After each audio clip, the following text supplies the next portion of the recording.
Hello guys, tukuchingamidza michirongwa chenyu chama-secret nama-confessions. Tadzoka zvekare nenyaya dzenyu. I hope you're having a wonderful Thursday. Kumativi mana enyika. Regai titange nenyaya yekutanga. Kwazwai tete, ndiri mukadzi ane makore 26. Ndokumbirawo mundisirewo nyaya yangu kudare. Ndiwane rubatsiro. Ndiri munhu akakurira kumhuri kwaamai. Takaberekwa tiri vaviri. Hanzvadzi yangu ine makore 35. Takasiyana vana baba. Hanzvadzi yangu ndeyekumberengwa, ini ndiriwe kumarondera.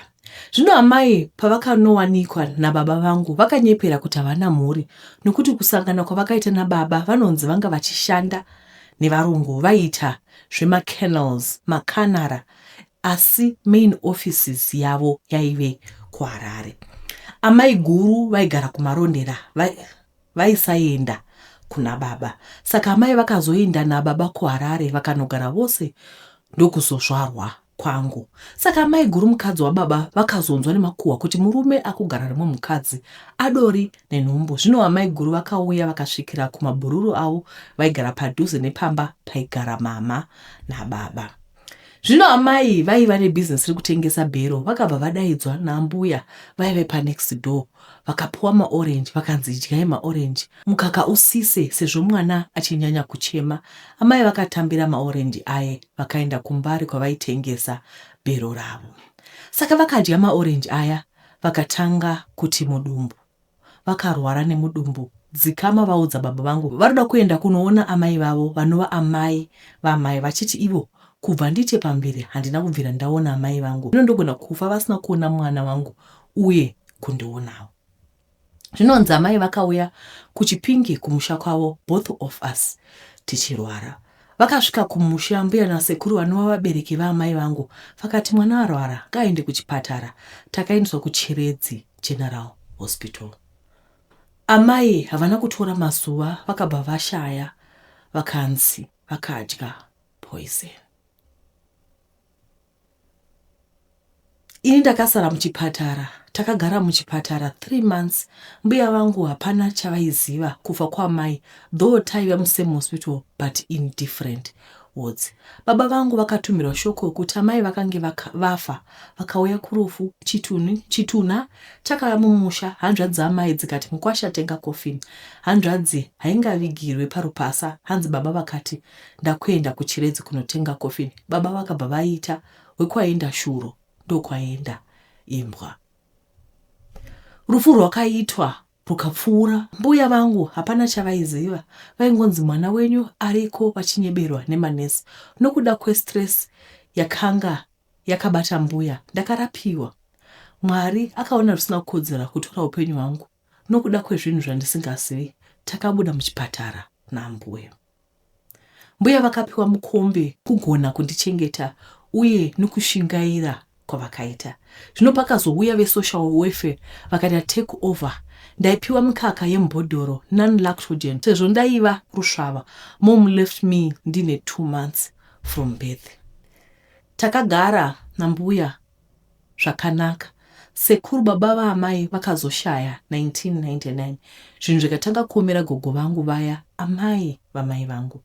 Vana vavo vakomana vakatanga kunetsa vachiti amai, mari yenasa muri kuchengeta magora, isu vana vababa tiripo, imari yababa vedu. Mbuya vakatora makadzi ose vakapa vanasekuru vaya.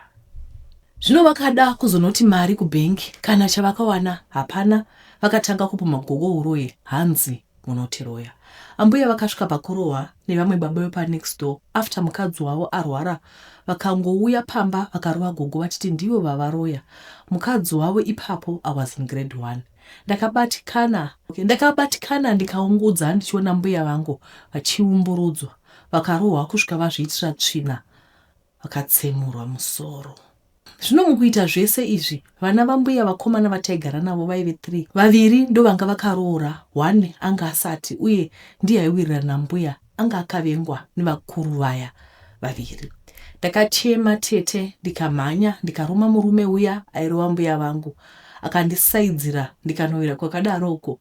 Vakadzi nehanzvadzi dzamama veivepo vachiti muroyi ngaarohwe. Vachiti unochemei? Nochemera uroyi hwambuya. Zvakapera izvi hama dzambuya dzakanzwa kuti sisi vavo vakanga vakuitwa zviwada-wada kukandidzwana muraini, vakauya vakatora mbuya vakaenda navo kumba kwavo vakazovadzosa. Sekuru vakuru vakazoenda kumba kwambuya vakanoti isusu amai hatichakwanisi kugara navo nekuti murume wavakafa uye vari kurura neuroyi. Hama dzambuya dzakauya vakafamba kun'anga. Mbuya havana kumbobvira vabatwa uroyi kana zuva rimwe chete zvaro. Zvisinei vakagara pamusha. Rimwe zuva vakanga vakuda kuzvisungirira mbuya. Ndakangonzwa inzi kwandaitamba mahumbwe ndikanzi mhanya mumba unoudza mbuya wako kuti ndokudai uye ndichava nemi narini narini. Hanzi zvechokwadi ndakaona mbuya vakabata tambo mumba vakatsika pamugomo ndikataura mashoko aya. Mbuya vakachema ndikati ngatinamatei. Zvino mbuya vakazosvika pakuneta vakangoti ndichamboenda kumunda kunotanha muriwo. Ndikati ndoda kuendawo. Vakati sara ndodzoka izvozvo. Mbuya vakaenda kwasviba hakuna munhu. Ndakatovesa moto ndikaisa mvura pamoto ndikageza hakuna munhu. Pane mwanasikana wambuya last born akati paakaona kuti zvinhu zvaminama, she decided kusiya chikoro. She was in form 4. Akati mama, sezvo tisina kwatingawana mari yekuchengeta mwana, ndakusiya chikoro ndinoshanda ndikubatsirei kuchengeta mwana. Amainini ava young sister yamai yaitowa kubasa pamishini vachishandira mafata ekuRoma. Aya ndo chechi yataipinda Roma. Hanzvadzi yangu yakauya kubva kunotamba sezvo anga ava mukomana angati kurei pateenage stage ndo paanga ari. Akauya akawana ndakangozvigarira ndega mukitcheni ndichichema. Akati ko waitwa sei? Ndikati mbuya vati vari kunotanha muriwo asi havasati vatsoka. Mukoma wangu vakabatikana zvikuru vakatinyarara. Vakatanga kubika tikadya. Hepano pakunorara upedzinga bata hadzina kubata. Ndichingofunga mbuya vangu usiku hwakaita urefu kwakaedza no munhu. Mukoma vakaenda kumunda vakanovatsvaga havana kuvaona. Vana vavo vakomana vaviri ava vanga vane vakadzi kana kumbobvunza mai vavo kuti varipi. Tete takagara mazuva akapindana zvinhu zvikabva zvaita wese. Yamusisi yamama payakanzwa izvi akauya kumba nemwoyo wakaputsika. Akawana tisina kana chokudya. Tange tave nemazuva tisingadyi ini nehanzvadzi yangu nasekuru vamwe vadiki. Avo vaingobika vodya nemhuri dzavo. Taisapiwa chikafu. Young sister yamama yakava nechikafu tikararamawo. Zvino boyfriend yavo yakanga yakunetsawo kuti chiuya ndikuwane. Uku vainge vave nepamuviri. Vakaenda mainini vakanowanikwa asi havana kutirasa. Zvinhu zvakazooma ikoko kumurume. Hanzvadzi yamai vangu aiva mukuru wacho akabva ati iye akutama pamba awana stand somewhere. Akabva aenda akanovaka akazodzoka achitora mukadzi wake nevana. Hanzvadzi yamama yaive nemukadziwo akati neniwo pano handichagari. Akabva akanotsvagawo kwekuvaka.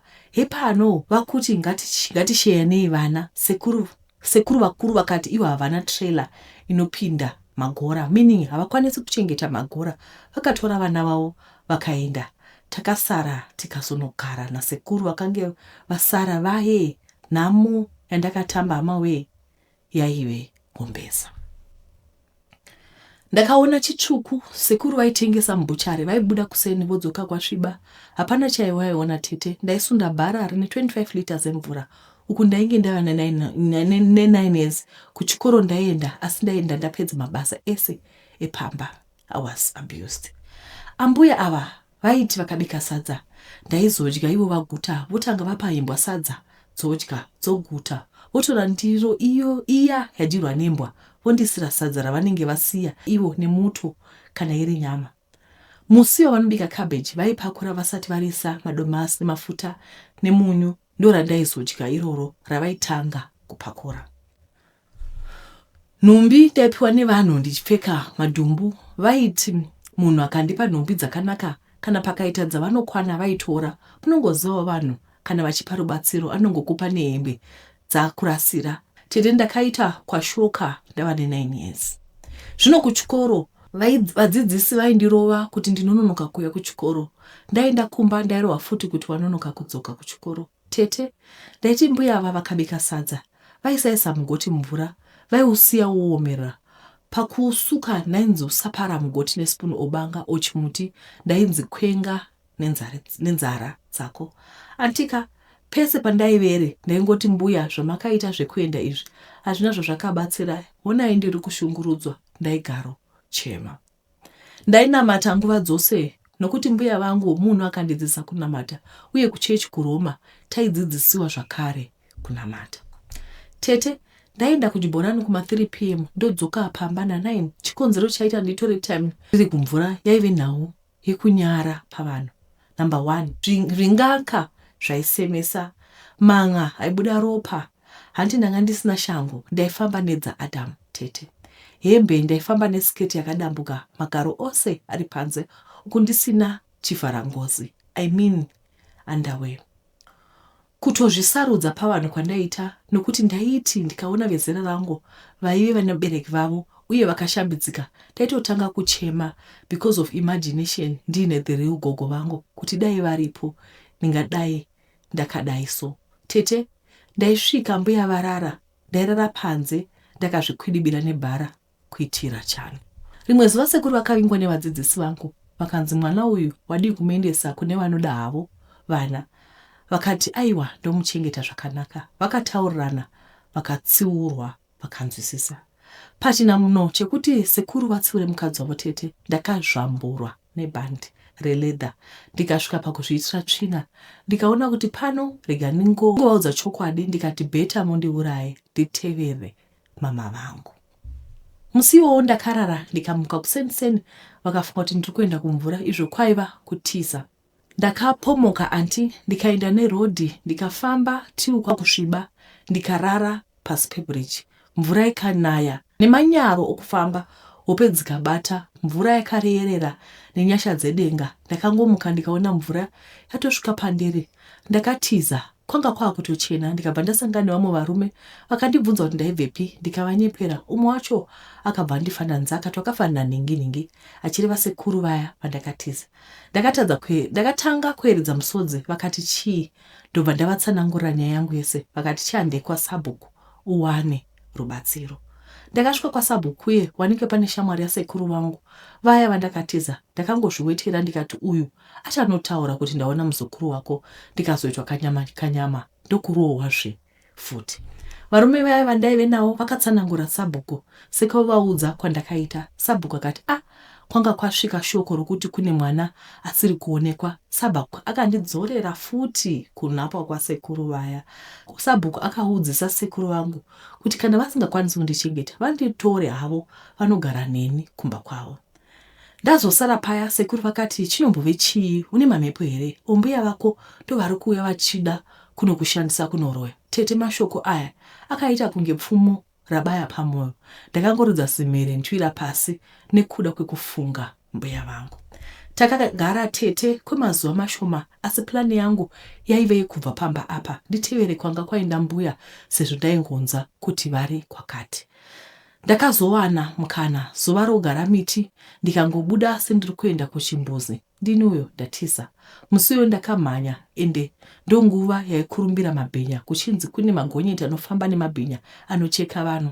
Anti, that day I prayed to God ndikati Mwari wangu, nhasi ndazvipira pamberi pechigaro choshe okudenga. Nhasi it's either ndichafa o ndichararama. Ndakafamba netara ndichimisa magonyeti ndichiti zviri nani ndikawana gonyeti rine mabhenya andiuraye nekuti ndanzwa nekushungurudzwa. Mweya wangu Tete, kana mota ogonyeti raimira, I think vaifunga kuti ndiri mupengo kozi zvandaive ndakapfeka aiva mamvemve uku tsvina. Nimbokudzoserai kumashure, umwe musi takanowacha kwaSave, I mean Save River. Mbuya vakaisa nhumbi mudhishi, vakati tsika, ndikatsika. Dhishi ndokubva ratsemuka. Ndakazendemurwa Tete, not kurohwa Tete, asi kudhushitiwa. Ndichiwira mumvura. Tete. Ndakabva ziso ravhara, kozi musikana wacho anga asingatarisi kuti ari kurova pai. Mangwana kwakaedza, sekuru vakandiona ziso risingavhuriki kana kuvhunza kuti chii musukuru. Kugeza, ndaigeza mvura inotonhora, imagine muna June. Back kumagonyeti kuya Tete, kwakazosviba, zvino ndaneta nokufamba. Ndakarara ndikazongoona ndakumutsa nomwe murume kwanoedza, akanditora akandisiya kumapurisa, ndikadzoswa futi kunapo akuya iti ndatiza ndikafurura muboora ukangodambuka chete ndaikwatanurwa nembama sekwa zvako masigedhe muboora here naye.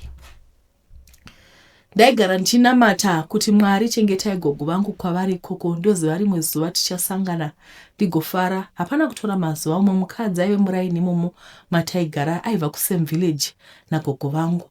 Akabira bhazi akaenda kuhama dzagogo vangu akati, Naimi, hamunotori muzukuru wanzvadzi yenyu here? Mwana ari kuoneswa nhamo. Ndopakazouya young sister yagogo akati, svika ichindiona, akaridza mhere sepafiwa.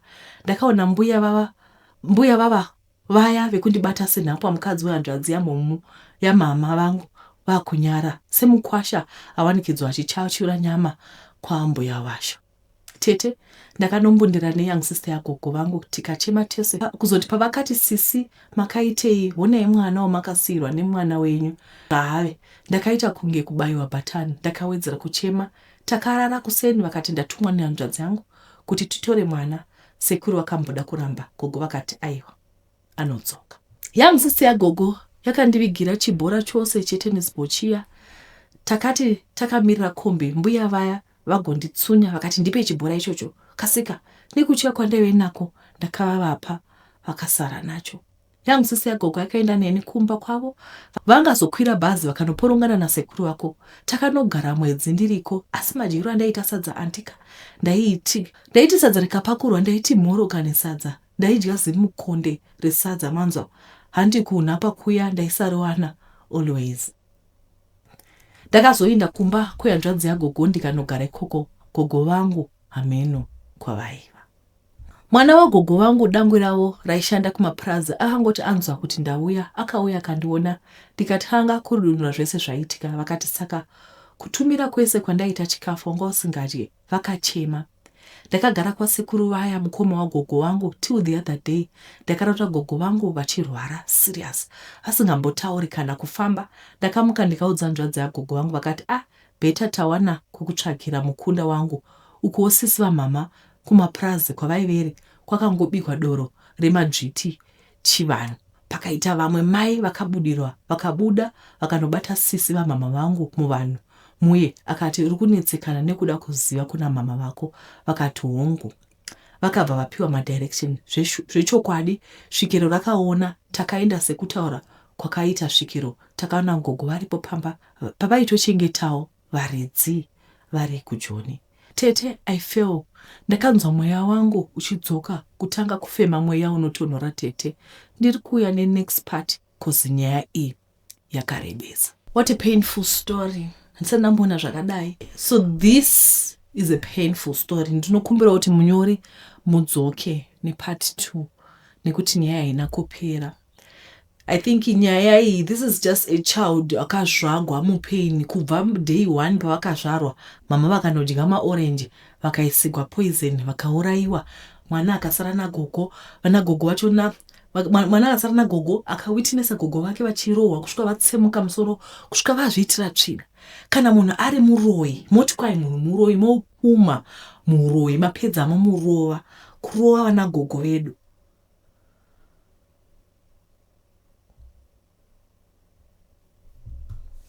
Alright, regaipinde munyaya inotevera. Tete makadi zvenyu zvandakaitwa nemafriends vepedyo vandakakura navo. Saka vakomana ava vaive vaviri vaiva kuno kuSA kumaPraza ekupolokwane. So indaitamba nemayoung brothers avo. So ndaiva mudiki kwavari cause ndaiva same age nevanenge vevakomana ava.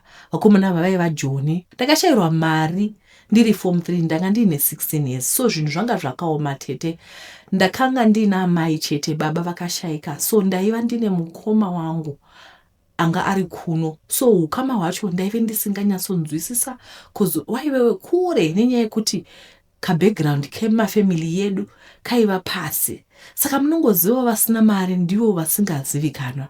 Saka vakomana veJoni vaya mabrothers emafriends angu akazouya ari December. Vakomana vaipenya kane vakarira paGrowth Point madola for 2 aya mabiscuits vaitenga mabox tochikandirwa. Saka ini ndakazobva ndaudza mai vangu kuti vakomana ava vari kuratidza kuti kwavari uku zvinenge zviri kuita. Saka mama vangu vakati mwanangu gutsikana nezvaunazvo vasiye zvichanaka nguva inosvika.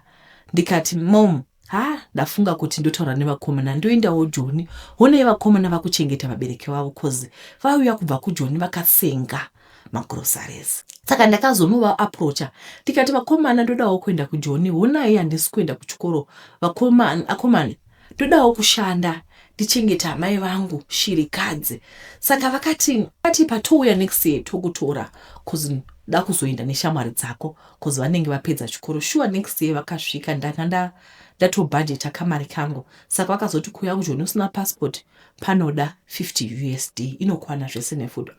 Momo vakabva vatotengesa mbudzi paya. Vaishura kuzadzisa zvandaida asi moyo wavo wairamba. Takasumuka taiva 5 indakanga ndisina weropa rekwangu. Saka takatonokwira bhazi kuMbare Bredbed Bridge. Saka nguva yacho bus fare yaiva $8. Vakomana takucrossa vakati une mari ndikavati ndasarigwa $38 kozi takazotenga zvekudya. Asi zvaimbozonaka here Jenny fever ka. Saka ivo vaingoita zvekuita kakundisarudza so. Ndakangoignore kozi ndaiziva nhamo yangu uye vanga vapromisa mai vangu kuti uteke kumwana munin'ina wedu ndomuona semwana wamai vangu. Saka musatya mai apa ndaiva mudiki 15 years. Takasvika pabhodha vakati murume panoda mari tipe mari tiite kuti tibatanidze. Ndakavapa mari vakati iwe tipe yose yaunayo. Ndakavapa so indaingoti sevanhu vabva neni kumba uye takakura tese ndaitamba nehema yangu brothers avo tiri pamwe. Tete munhu anochinja imi ndavapa mari takakrossa nekunjanji tava kuSA side kuma 8 kuseni apa muri muna July chando mumesina imi ndaiva ndine rimwe over jacket ndakapiwa naTsanos rekuMbare. Ndakunyara apa SA zvatochinja vakomana vakutenga chikafu vodya vega.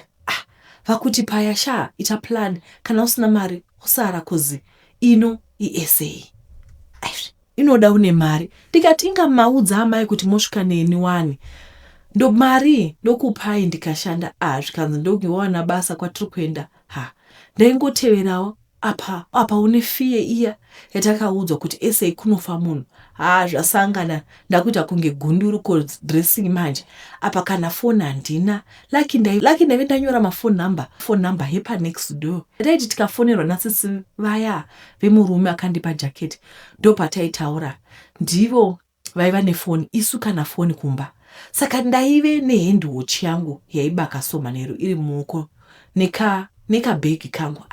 Pakuhaika vakawana mota ndikunzwa vachitaura nelanguage yemuno ndikanzwa vachiti 4.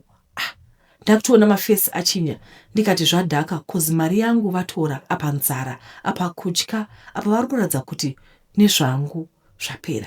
Saka friend yangu aingoisa kagumwa achiti huya pati mukoma wacho vakawana mota yaiva bhake. Saka pavakakwira vakatoudza driver kuti hana mari uyu hatisi pamwe anopengawo. Hanzi hana mari uyu hatisi pamwe anopengawo. Imi apa English ndainzwawo but ivo vakutaura neSotho paya. Ndamira vakwira mota driver akabvunza kuti kuenda kupi apa neSotho zvakarasana ndokutotaura norondo. Handisi kutoziva kwandiri kuenda. Ndakuti ndoda kudzokera Musodzi same time mota yakamutswa. Ndakatanga kuimhanyisa anti driver akazviona yange yatoenda 500 meters. Ndakaona yamira akadeedzera. Vakomana vaya vakati handei benzi street kid ukuendepi. Akanditi uri kuendepi neEnglish ndichataura Misodzi. Ndikamuti mabrothers angu aya neshona akati pinda. Takapinda muma roadblocks kana kubvunzwa passport. So takati tava mupolokwane ipapo pandakademba kusina mai hakuende. Vakanditi waita like South Africa ndiyo ino isu takuenda apa handina kana mari. Tete ndakavati vakomana moda kundiuraya here? Inga makati kune basa wani moda kuti ndidii? Hapana kana zvandoziva. Vakati nesuwo takaitwa seizvi patakauya. Andi vanhu vakanopinda mota vakaenda kupurazi kwavo. Life ndopandakatoona kuti ma1 pano. Ndakavata pataxi rank cause time dzaiva kuma past 3 apa nzara. Ndakazononga mabhanana akaraswa ndopandakanzwawo ndava nani. Bhini ndaipinda nchinhonga. So ndairohwa nemastrict kid emo cause ndaive ndisinganzwe zvavaitaura. So ndakazoona road N1 iya Louis Trichardt to Messina. Ndikati Messina ndiko kwandakabva. Apa makilometers ndaisaziva. Ndakapinda muroad kufamba kuuya so first day ndakawana truck ndakatakurwa rikandisiya paraenda so zuva richidoka ndichifamba so ndakatsvaka pokuvata kuzi Chando. Ndakangowana paive pasi pezimuti rakadonha ndakavatapo ndichimuka kuseni kuona pasaidi pane makuva maviri. Ndakavhunduka kudziya uye maive mumapurazi. Saka ndaingonhonga munzira zvekudya. Saka ndafamba tsava kuzvi5 kwakuvira ndakasangana nomumwe murume but aiva nezibhegi airatidza kuti aiva kuzvi30. Ndikati makadi ndikutonzwa mushona asi aiti anobva kuGwanda so aigona Ndebele. So ndakamuudza story yangu akati neni ndadzingwa kupurazi cause iye aiva ari munhu wehondo. Akati hande pane purazi randoziva kunotorwa vanhu. Takasvika zvikanzi hapachatori vanhu pano. Endai kumurungu akakuona imopinda busy. Fambai mube pano. Takadzokera apa ndatakuriswa zibhegi riya zvinokurema maive nehembe nemapoto paya. Tawana bridge tavata ndo first time kuziva kuti mubridge movatika. Paya tavata vaviri tichimisa mota. Aitimisa iwe ndiwe mudiki. Ndaneta zvino takawana bhini mubhegi aiva nechingwa chake nedrink. Apa ini nzara ye2 days. Even mumagaraji ndaipinda ndichinhonga so ndakazoti mudumbu ipapo rufu rwakandipodza so ndaifamba but ipapo ndo pandinoti ndikazvifunga so pakasvika mota yaiva Polo. I still remember number plate yaiva GP. Maiva nevakadzi vaviri nevarume 2. Saka uya mumwe wangu akangobvuta bhegi rake cause ndaive ndakusagona kufamba apa mudumbu. Saka akatiza mota cause aiziva vanhu vemuno. Vakasvika kunditi zita apa taura neZulu hapana kana chandainzwa. Ndakataura shona vakatonobva zimu mbama kutiza handichagoni. Apa misodzi kuchema. Mukadzi akabuda mumota akabvunza ndikatsanangura neshona apa chirungu chaisabuda. Vakanzwa tsitsi ndikati ndiri kuenda kuzimu netsoka ndava ne2 days. Vakandipa 50 rand nefood. Ndakabva ndaita sendaanani. Apa uya wezibhegi aiona zvese vachingoenda akabva achiti ndipe mari nekuti ndakamari nekutya ndakamupa. Akati pane kune shamwari yangu ndane 2 years ndabva handei kupurazi kwacho. Kusvika zvikanzi atova negore apa. Ndopatakaona mota yaikusvika muLouis Trichardt nzara mandi. So uya akabva ati munondoziva kwekuenda. Takati tichifamba pakauya karori kadiki kaiva nemaonyeni. Saka makadonha maonyeni pahamba. Onyeni haijike. Iri mbishi mushonga kare. Saka ndakazoita lucky after 2 months ndiri muLouis Trichardt tichigara kuchechi kumbozama kuenda kupolisi kuti ndingaitwa deportway but zvaitoramba. Mwari aiva nechinangwa. Vakomana vaya kufona kumusha vakati mukomana akatiza kuno akabatira John padenga. Imi zvakaoma. Mai vangu vaingonamata mufunge kuzosangana nemurungu aiva neconstruction company kuzotanga kufona kuna momo. Vakati mwanangu ndiwe here ndaiti wakafa ndokuzouya kuMpumalanga nebasa. Zvinhu zvange zvabo. Vakomana vaya kuzotaura navo paFacebook kutoenda kwavaigara vakati wakatenga mota. Ndikati Mwari ndewedu tese vakomana. Asi kupera kweCovid ndakazoenda nemota nefriend yangu iya nevakomana vekundidhamba. At least ndakafara cause mai vangu vakazoshayika havo ndakavachengeta. Nyaya modzora ndasiya zvakawandikisa cause yakakura. But these guys were very ruthless. Unotora mwana unobvumirei kutora mwana ne15 woya naye kuJoni wotora mari yose yanayo $38 yanga nayo yose woitora. Mapedza kuitora mubva mamusiya moti street kid. What is that at 15? Vanhu moyo makaisepi. I'm so glad kuti channel inoi pane vana vanotanga from 13 vanoona. Anditi I'm glad kuti you guys are watching kwamuri koko. Musabvuma kuendeswa kuBotswana kuSouth Africa kupi. You are 13, you are 14, you are 15. Muri kuenda kuSouth kunoitei muri vana vadiki. And you don't even know kwekutangira. The place is so big zvekuti ukasvika munhu akakutsiya muJoburg kudai uri munhu mukuru kudai unoita chimwe chidzimira. It's so big. Naivedwe kune vanhu vakadai ngazvakaoma nyaya dzanhasi dzinopisa tsitsi. regai ndigumire panapa, ndinadzo nyaya dzakawanda, but I'm just feeling so tired. Tinokutendai anyway. Vari kudiaspora musakanga mauti ndimi varungu vedu, musarega kutiisa pamacash plan apa. Isai vana mama, isai vana daddy, isai munhu wese, mungobaya link iri pazasi muwane cash plan. Tinokutendai nekona kwamaita. Mwari akuitire zvakanaka. Ndatenda. Bye-bye. Hi, my name is Daniel Maginise. Thanks to Diaspora Insurance, we managed to have a successful burial for my mother. They processed the claim. They've been excellent support, and I can't thank them enough. They've been excellent to work with.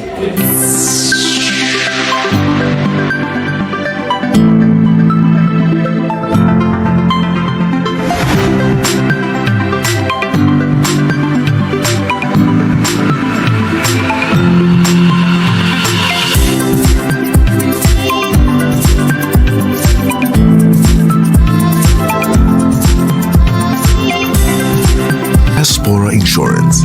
Peace of mind guaranteed.